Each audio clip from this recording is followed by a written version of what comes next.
And Peter Bergen joins me now with this exclusive report. Peter, in addition to meeting bin Laden, you also visited the compound where he was killed. Tell us this third SEAL's account. The third SEAL's account is actually very close to what Mark Owen told 60 Minutes. The point man saw bin Laden stick his head out of his bedroom, shot him, mortally wounded him, and then two more SEALs came in and finished him off on the floor, Mark Owen and the shooter in the Esquire article. So what the difference here is, in the shooter in the Esquire article, you know, as you said in your piece, shoots bin Laden while he's standing up. He looks like he's maybe going to go for a gun. The SEAL Team 6 member I spoke to said that's completely false.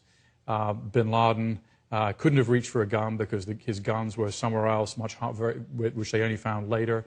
That bin Laden was not shot by this guy in the Esquire article in the way that is described.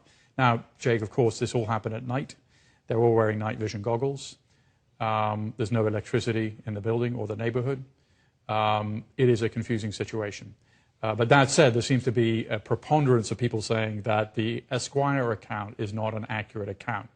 And what's the biggest discrepancy between these accounts? Is it just who pulled the trigger? It's partly who pulled the trigger, and I think, you know, one account is much less heroic than the others. And it's interesting, the people pushing what they say is the real account is the one that isn't that heroic, where bin Laden is sort of finished off on the floor. He's kind of, there's a lucky shot, as opposed to a, you know, man-to-man, I'm standing up, I see you, you're about to reach for the gun, right? Yeah, and so that's the difference. And also there's a difference of opinion about which of the SEALs, you know, was really responsible. Now, the point man, everybody says in a million years he's not going to go public.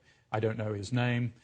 You know, the shooter, we only know a pseudonym, so a lot of this is hidden behind, you know, kind of secrecy.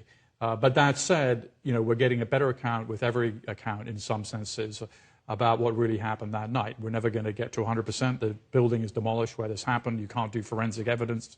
But nonetheless, I think that the person I spoke to and other people that I've spoken to suggest that the Esquire article was off. And lastly, none of these guys are supposed to be talking to anybody. Right. What's going on? Well, the guy I spoke to in SEAL Team 6 said there's, you know, serious lockdown on this issue. And, of course, many of them signed non-disclosure agreements, and they belong to a unit that actually is supposedly covert and is in many ways.